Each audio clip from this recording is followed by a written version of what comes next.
Games Workshop gave me something for free. Games Workshop of all companies. That feels so wrong to say, but it's true. Apparently now they do this thing every month where they give people free models, which is pretty cool actually. And the free model for the last month now was a Deathwing Terminator. When the new Deathwing were released, I actually really wanted to paint one, but I just found it kind of impossible to justify buying an entire box just to paint one Terminator, which now kind of seems dumb because I just bought an entire box of Terminators just to paint one.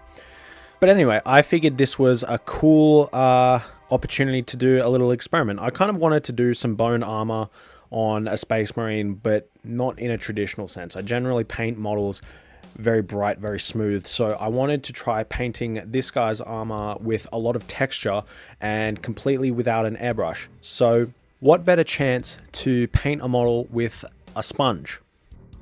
So after running to Games Workshop and getting, I shouldn't even be calling them Games Workshop, it's Warhammer now. They're just called Warhammer stores, which feels wrong as well. After running to Warhammer to get my free Terminator, it was fortunately smooth sailing home for me. Unlike this guy, who the Forces of Chaos clearly deemed unworthy of his free model. Speed and red lights, camera 300 meters ahead. And then got home to, I want to say unpack and clip off the sprue, but they actually made me clip it off the sprue in the store because funnily enough, apparently they have to put it in these little boxes because the boxes have the warnings that say things like don't eat the model. So they can't just give you a sprue because people can't be trusted. Apparently the Warhammer store's windows are extremely clean for that reason. So after cleaning up the pieces and assembling him, I got to painting. I started out by giving the model a flat black undercoat. I know that I said that I wasn't going to use an airbrush at all, and I still think that kind of holds true. I'm using Pro Acryl's black primer, which does go nice and smooth through an airbrush and gives you a matte black finish, which is what I wanted as a base coat for the very matte paint that I'll be using to sponge onto the model, but you would be just as well to use any flat black spray can primer. From there, these are the paints that I used. Scale 75's Petroleum Grey, Rainy Grey, and Mojave White. Now, in this clip, I did omit one color. I used Scale 75's Brown Grey, which is a tone in between the Petroleum Grey and Rainy Grey. I decided to go with Scale 75 purely because of their matte finish. And in terms of the greys that I have on hand, I just kind of like the look of these ones. So using a piece of sponge that I tore off from some of my packing foam, I crammed it into the little protective sleeve that goes over brush bristles. This kind of created a easily holdable, malleable, and controllable bit of sponge to go around all of the different parts of the armor because I'm not going to be doing this aimlessly.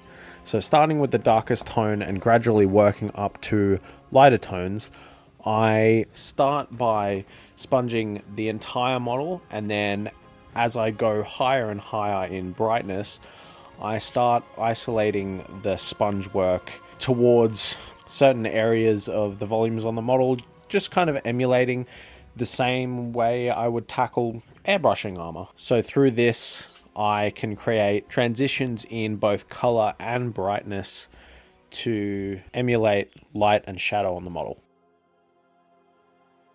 Now, in terms of how I've actually thinned down the paint, I'm just using water. I didn't even use my wet palette. I just kind of did it on my painting mat next to me because I wasn't working with it for all too long. And I kind of just turned it into a milky type consistency. Obviously, since I'm stippling it on, I don't want the paint to be too thick because obviously instead of just visual texture, that would create actual bumpy kind of texture on the model, which I really wanted to avoid. So I kept the paint thin enough to do that, but obviously thick enough that I actually had opacity and I wasn't just kind of sponging on water. So you can see here how I'm now tackling, you know, a specific line along a cylinder of the forearm, the raised area of the pauldron, you know, the upper edges of the head, the shield, the top portions of the knee plates, that kind of thing, to really show that it is still a volume that's catching light, but while also maintaining the more interesting grainy texture that the sponge gives us. I just want to take a brief moment while going through this step to kind of plug something near and dear to my heart.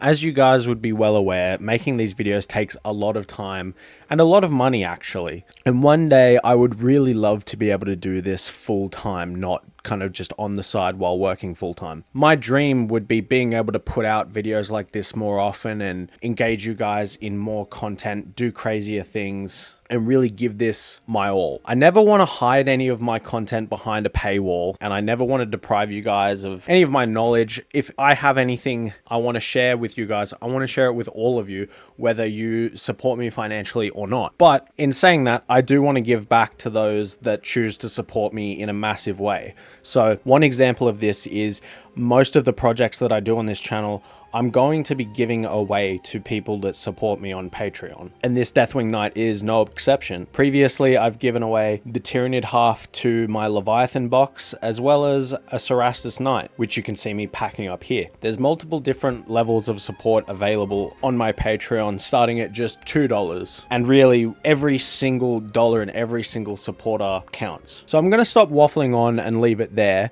But if you want to go check that out, that'll be in the description, and I will be forever grateful. I want to give a special mention to Doug Beard, who recently joined on, as well as Drew and the Rascal for supporting me. Thanks, guys. The next step after I'd completed doing this was to gloss varnish the model. I'm not going to go into too great of detail on this because I just made a whole video on it, but this allows me to, one, protect the paint underneath, but to also break the surface tension, especially considering I've used extremely matte paints, which, for lack of a better term, are kind of sticky for this kind of work.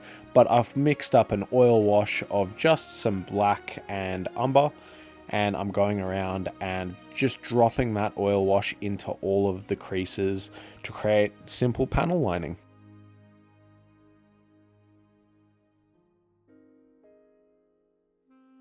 Now, when I said no airbrush, I forgot about this step. This is something that I like to do a lot, where I'll use inks, contrast paints, washes, and just kind of spray them from underneath to create shadows, add some color variation in those shadows and that kind of thing. But you can just as easily do this with a brush just by glazing it in very thin layers. So I've mixed together Games Workshop's Agrax Earthshade and Carroburg Crimson just to create a real kind of reddy brown with a little bit of cold in it, because I think Carroburg Crimson is more on the purple side of red. So I've just sprayed this from underneath, gradually building up layers to create that nice earthy, reddy brown tone in all of the shadows. I then matte varnished the model with some AK Interactive Ultra Matte Varnish and went on to some kind of highlights. So obviously I don't want to just straight edge highlight the model because that's going to be too clean and clash with the texture. So while keeping in the spirit of edge highlighting, I've used a really beat up brush that doesn't actually have a fine point. It's kind of all over the place, and I've gotten some straight white and I'm kind of tapping that around all of the corners. So this kind of adds a highlight whilst also being kind of scratchy and fitting right in with that textured look of the armor. Along with this, I added some just kind of dotted, stippled highlights to some of the raised areas, some of the cylinders, that kind of thing that I can't just put a straight line around. Then using some Pro Acryl Black, which is nice and matte in of itself, I've gone around and blacked out all of the details that aren't part of the armor. I then decided to tackle the cloak first, so I used a mixture of greys that created kind of a bluey tone. So with a base coat and then increasingly bright layers, I just used my brush to not blend, but slowly build up brighter and brighter layers with just small little lines. I'm really kind of taking to heart that I want all of this model to kind of embrace the textured look and be more of a departure from how I would usually paint something.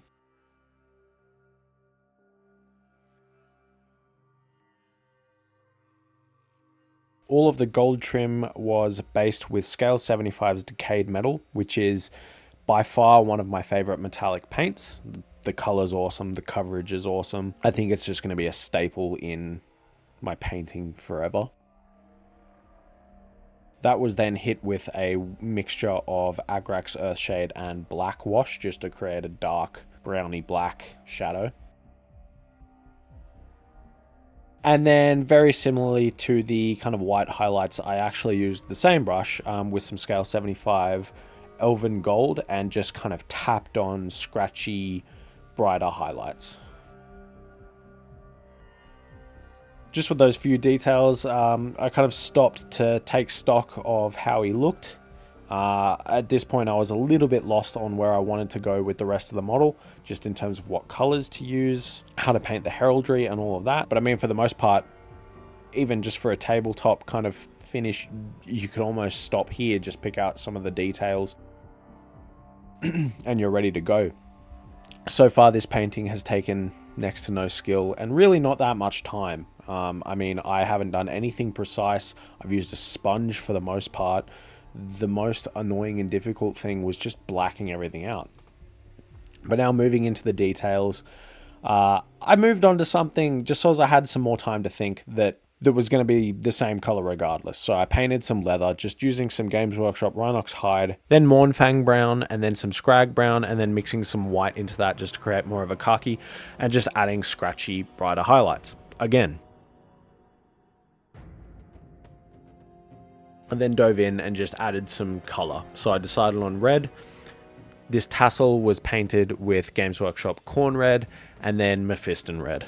And then tiny little highlights with Evil Sun Scarlet. I settled on green for the heraldry. Green is used a lot for Deathwing, but usually for the cloaks and that kind of things. I don't see it much on the heraldry, but I thought it would look cool.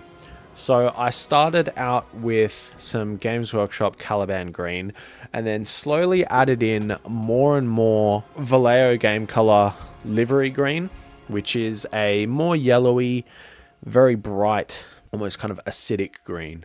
And with each layer using more and more of the livery green, I just covered less and less of the Caliban green left behind. I didn't wash this eagle motif at all to add shadow into the recesses. I just kind of let the color underneath it provide that shadow for me.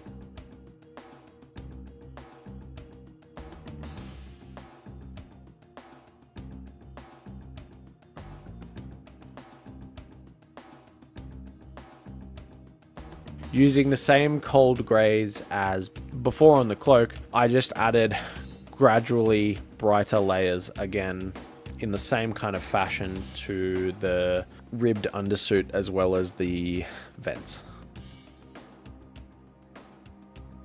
This is a neat little trick that I haven't really shown in a video before, but it's safe to do this because the model's been varnished multiple times, but even if it's varnished once, you can do it.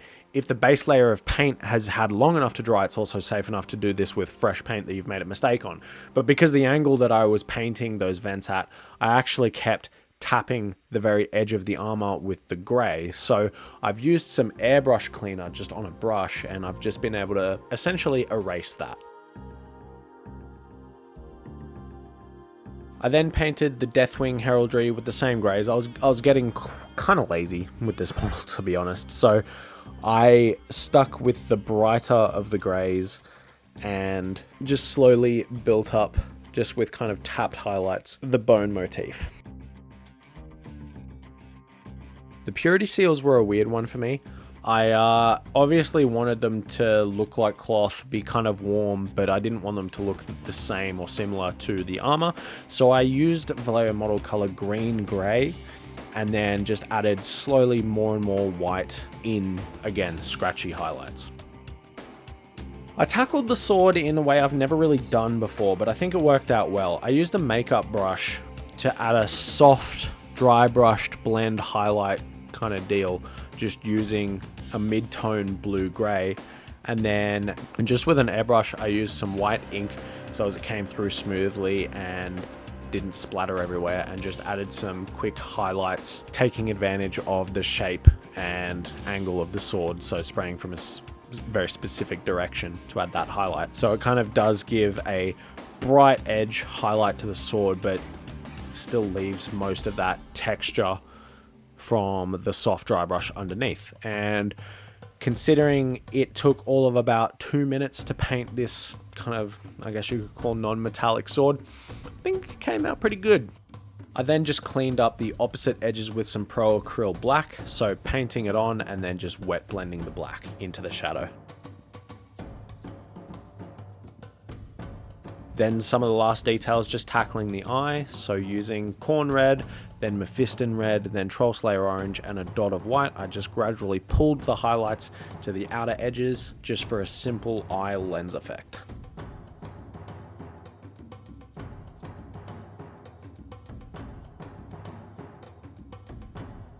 I finished off the base just by dry brushing some browns and adding some Vallejo pigments.